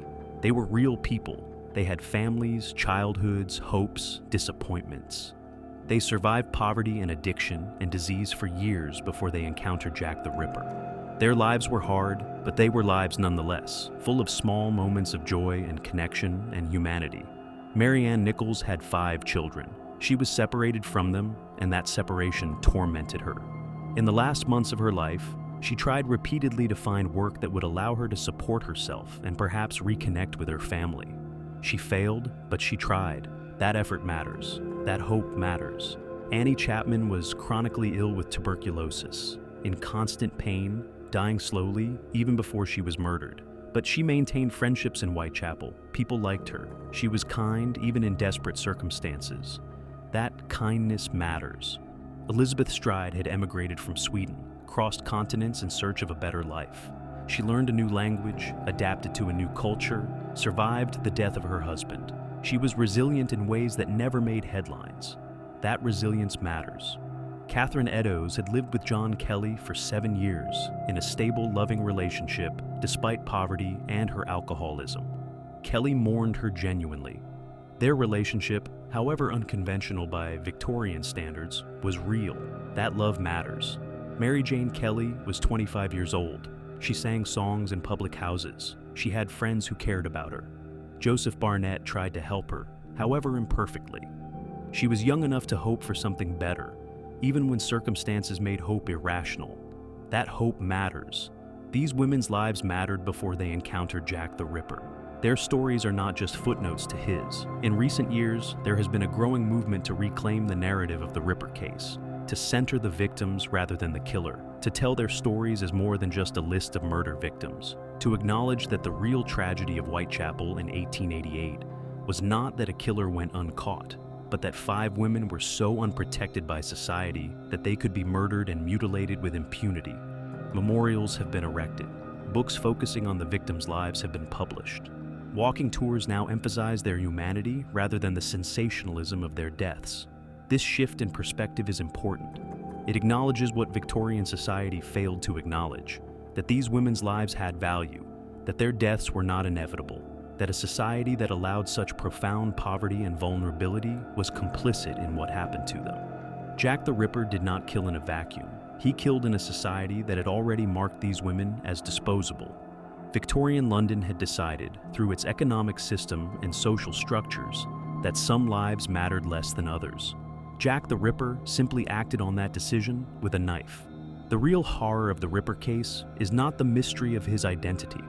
It's the fact that similar conditions still exist today. Women are still vulnerable because of poverty, addiction, and social abandonment. They are still targeted by violent men. They are still treated as less important when they are victims of crime. The names change, the locations change, but the fundamental dynamic remains. Those with the least protection in society face the greatest danger. Jack the Ripper's legacy, then, is not just the unsolved mystery, it's the reminder that we have not yet solved the underlying problems that made his murders possible. We are still fascinated by him because we recognize, consciously or not, that the world he exploited still exists. The fog has lifted from Whitechapel's streets, but the darkness he represented has not been eliminated.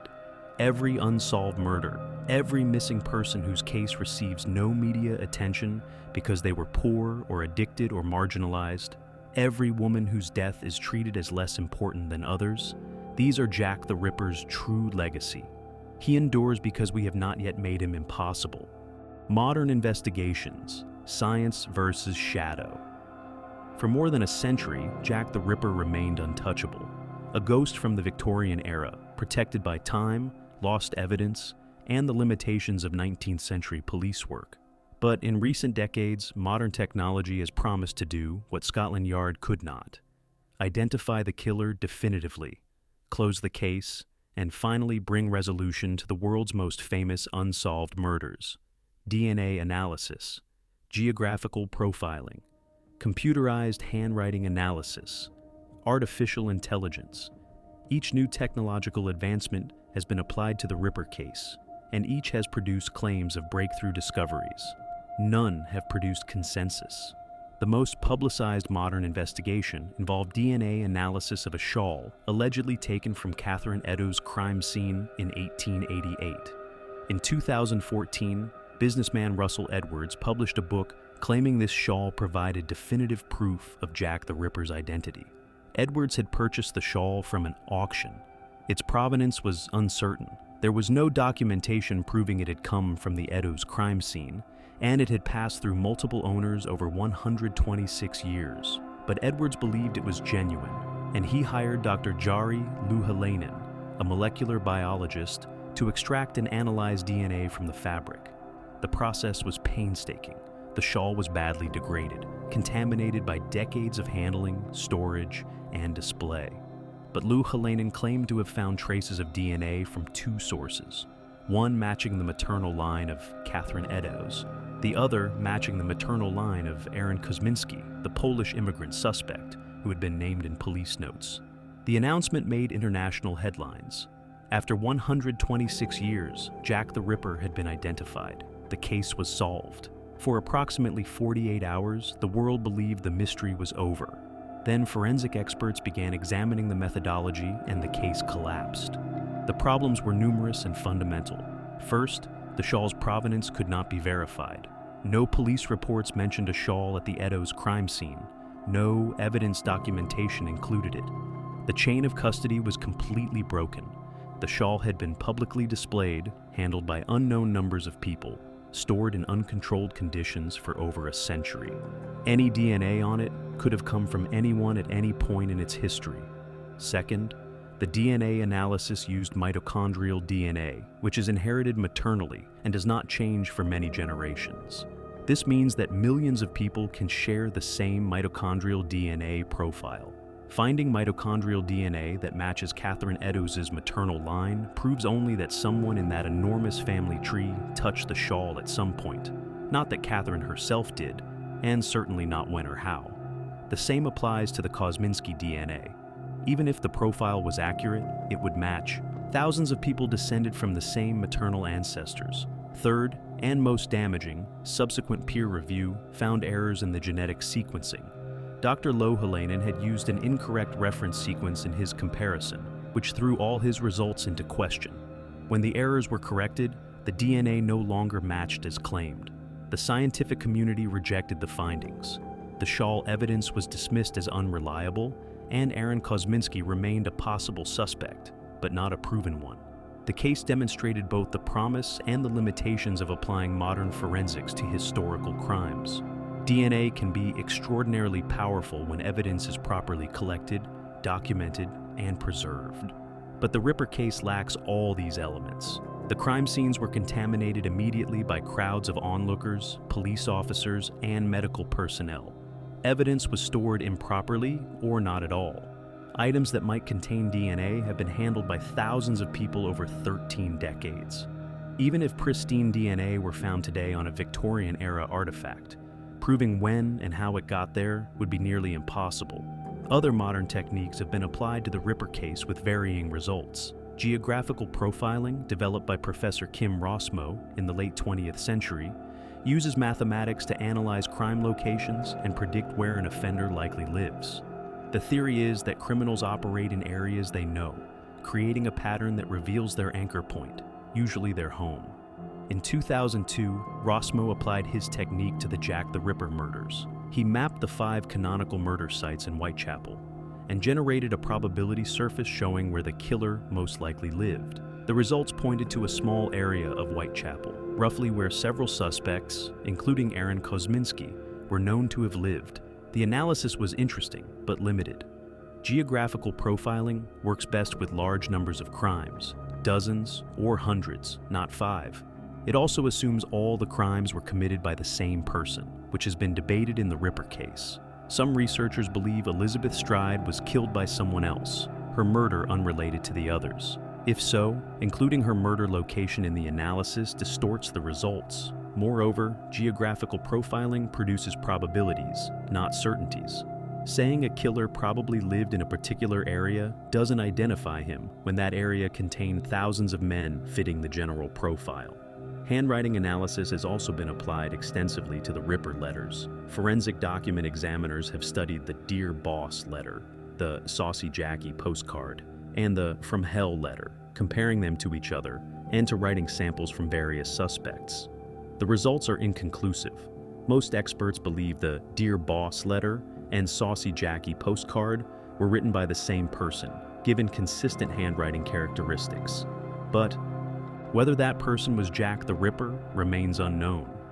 The From Hell letter appears to be written by someone different. The handwriting is cruder, the spelling and grammar worse. This could mean it's a hoax by a different person, or it could mean Jack the Ripper intentionally disguised his handwriting in this letter. Comparing the letters to suspects' handwriting has produced no definitive matches. Some investigators claim similarities to particular suspects. But handwriting analysis is somewhat subjective, and different experts reach different conclusions from the same samples.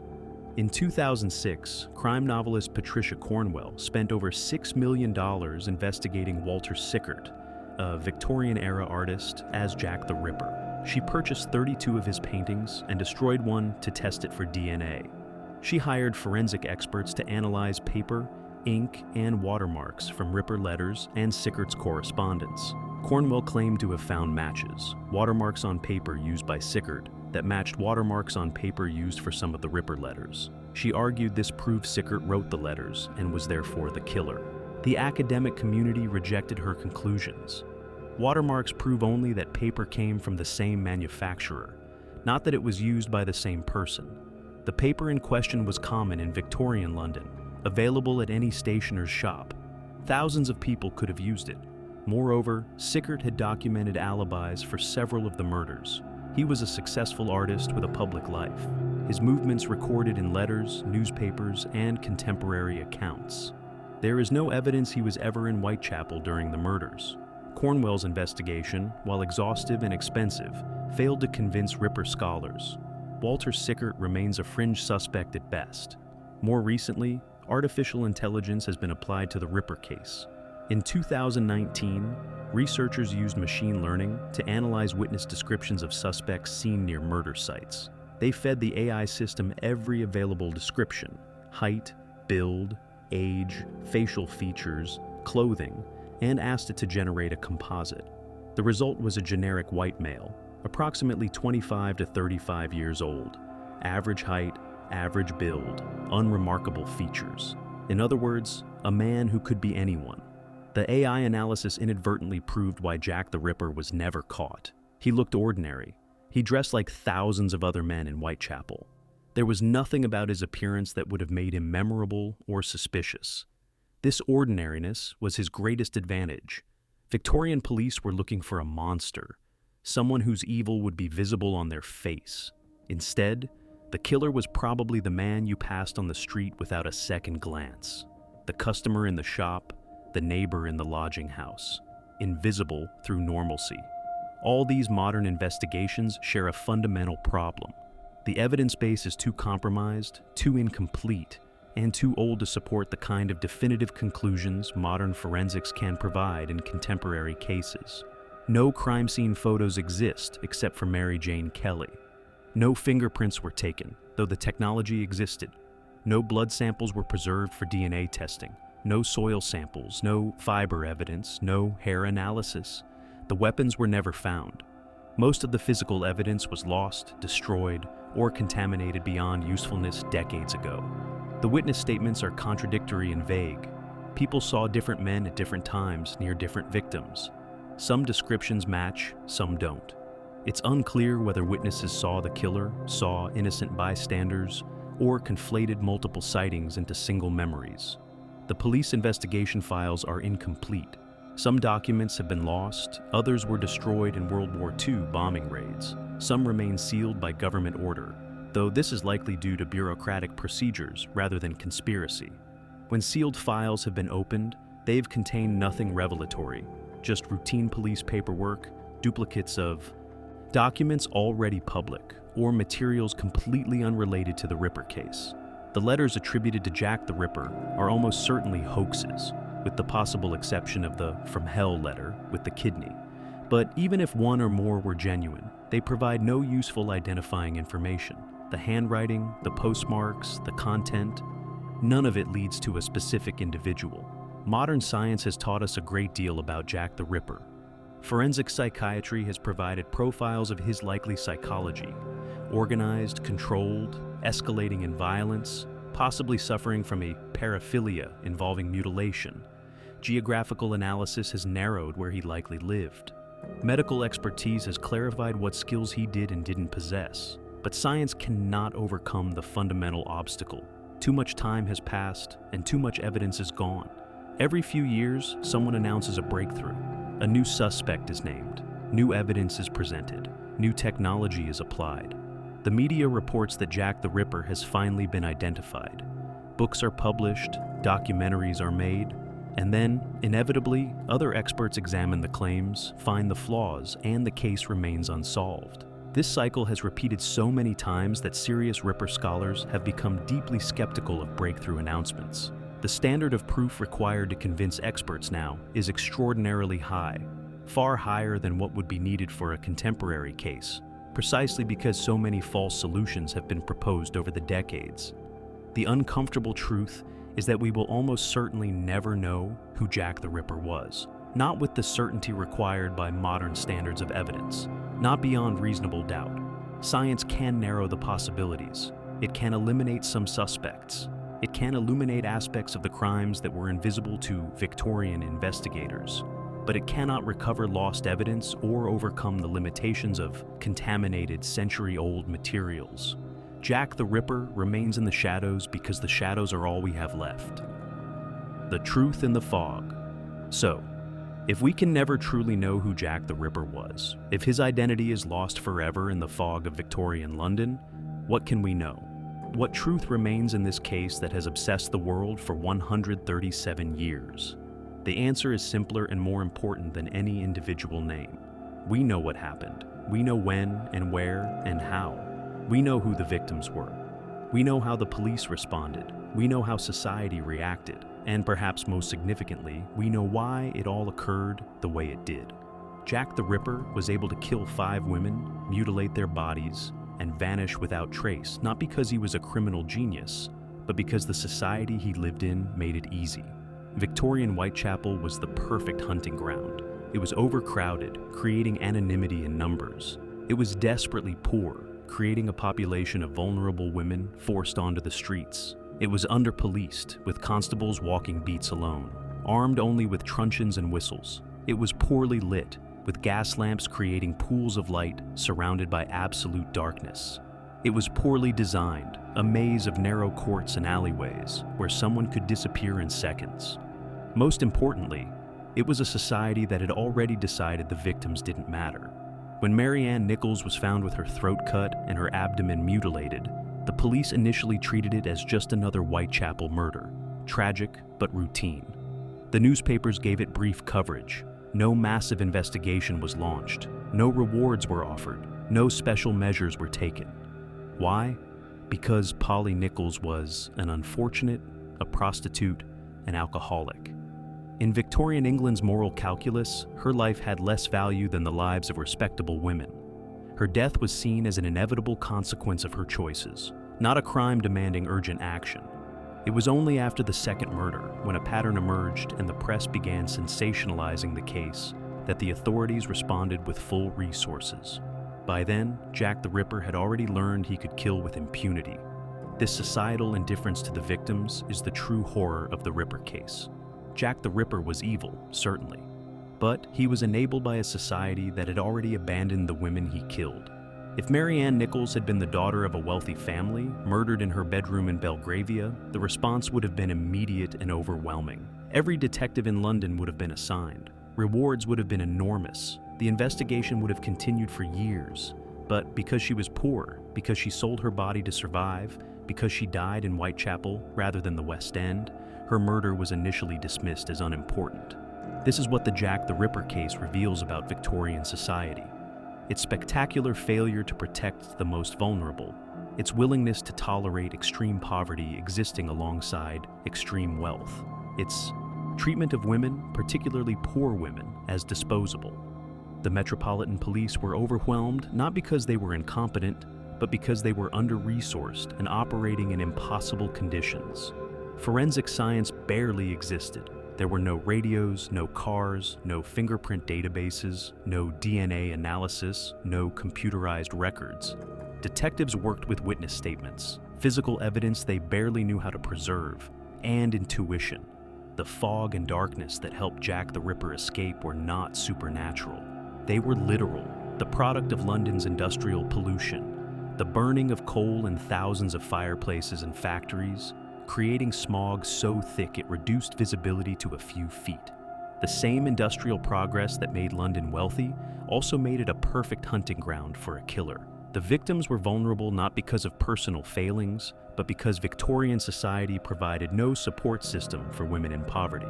There were no social safety nets, no welfare programs, no addiction treatment, no mental health services. If you couldn't work, if you couldn't find housing, if you couldn't pay for food, you had three options: the workhouse, where conditions were deliberately made harsh to discourage the poor from seeking help, prostitution, or death from starvation and exposure. The choice Mary Ann Nichols and the others faced on the nights they died was not between safety and danger. It was between earning 4 pence for a bed by soliciting a client, or sleeping rough on the streets where they might die of cold or be attacked anyway. They chose the option that seemed safer, and they encountered Jack the Ripper. The investigation failed not because detectives didn't try, but because the case was nearly impossible to solve with the tools available. There were no witnesses to any of the actual murders. The killer left no usable evidence. He operated in darkness in a crowded district where strangers were common. He looked ordinary. He knew the area well enough to vanish quickly. Most importantly, he stopped killing before the police could catch him. Serial killers are usually caught when they make a mistake, when they become careless through overconfidence, when they kill frequently enough that patterns become clear and opportunities for capture increase. Jack the Ripper killed 5 times, perhaps 6, over 3 months, and then stopped. Whether he died, emigrated, was imprisoned for another crime, or simply stopped killing, he removed himself from the board before the net could close. So, what truth remains? 5 women were murdered in Whitechapel between August and November of 1888. Their names were Mary Ann Nichols, Annie Chapman, Elizabeth Stride, Catherine Eddowes, and Mary Jane Kelly. They were killed by someone who lived in or near Whitechapel, someone familiar with the streets and able to move through them unnoticed. He probably had some anatomical knowledge, though the extent is debated. Perhaps a butcher, perhaps someone who had worked with animal carcasses, perhaps someone who had simply practiced on earlier victims. He escalated in violence, growing bolder and more confident with each murder. The progression from Mary Ann Nichols to Mary Jane Kelly shows a killer learning, adapting, taking more time, inflicting more damage. He stopped abruptly after Mary Jane Kelly's murder, suggesting that either he died, was imprisoned, left London, or achieved whatever psychological satisfaction he had been seeking and no longer felt compelled to kill. The letters signed Jack the Ripper were probably hoaxes, with the possible exception of the From Hell letter. The name itself, however, became the killer's permanent identity, whether he chose it or someone else gave it to him. The investigation was the largest criminal investigation Victorian England had ever conducted, but it failed because the evidence and technology needed to solve the case didn't exist. The case became famous because it occurred at the perfect historical moment, when mass media could spread news globally, when literacy was widespread enough for millions to follow the story, when the murders were sensational enough to sell newspapers for months. The mystery endured because it was never solved, and because each generation found in it a reflection of their own fears and fascinations. And the victims were forgotten, their identities absorbed by the killer's legend, their humanity reduced to a list of mutilations, their lives and deaths treated as less important than the mystery of who killed them. This is what we know. This is the truth that remains when all the theories and speculations and false solutions are stripped away. Jack the Ripper was a murderer who lived in Victorian London, killed at least 5 women, and was never caught. Everything else is speculation. But there is something more we know, something perhaps more important than any individual's identity. We know that the conditions that made Jack the Ripper's murders possible have not been entirely eliminated. Extreme poverty still exists. Women are still vulnerable because of economic desperation, addiction, and social abandonment. They are still targeted by violent men. They are still sometimes treated as less important when they are victims of crime. The fog has lifted from Whitechapel's streets. The gas lamps have been replaced by electric lights. The slums have been torn down and rebuilt. But the underlying dynamics that made 5 women so vulnerable in 1888 still exist in various forms today. When women disappear from poor neighborhoods, their cases often receive less media attention than missing women from wealthy areas. When sex workers are murdered, the investigations are sometimes less vigorous than for other victims. When the vulnerable die, society often treats it as less urgent than when the protected die. This is Jack the Ripper's real legacy, not the mystery, but the reminder that we have not yet built a society where what happened to Marianne Nichols, Annie Chapman, Elizabeth Stride, Catherine Eddowes, and Mary Jane Kelly cannot happen again.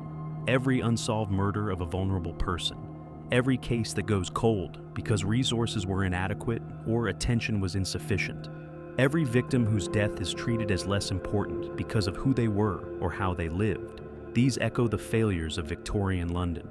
Jack the Ripper vanished into the fog 137 years ago, but the conditions he exploited have not entirely vanished.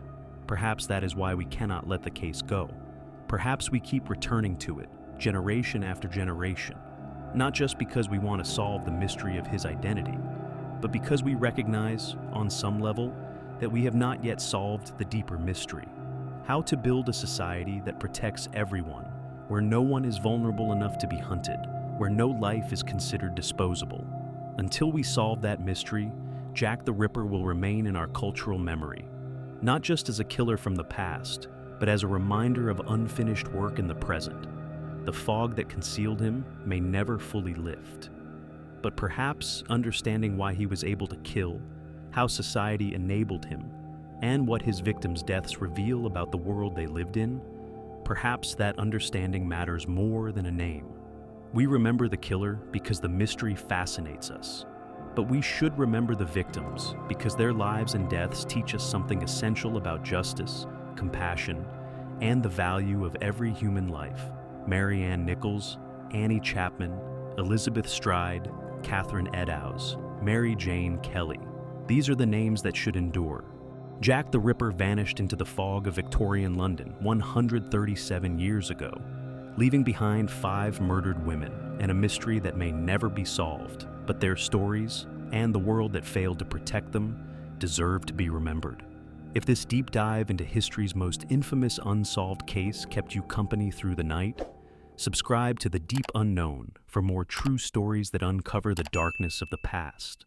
Hit the like button if you appreciate the research that went into this investigation. And here's a question for you. Do you think we'll ever definitively identify Jack the Ripper? Or is the mystery more important than the answer? Leave your thoughts in the comments. I read every single one, and your insights often shape future documentaries. Until next time, sleep well, and remember that history's greatest mysteries often reveal more about us than about the people we're searching for.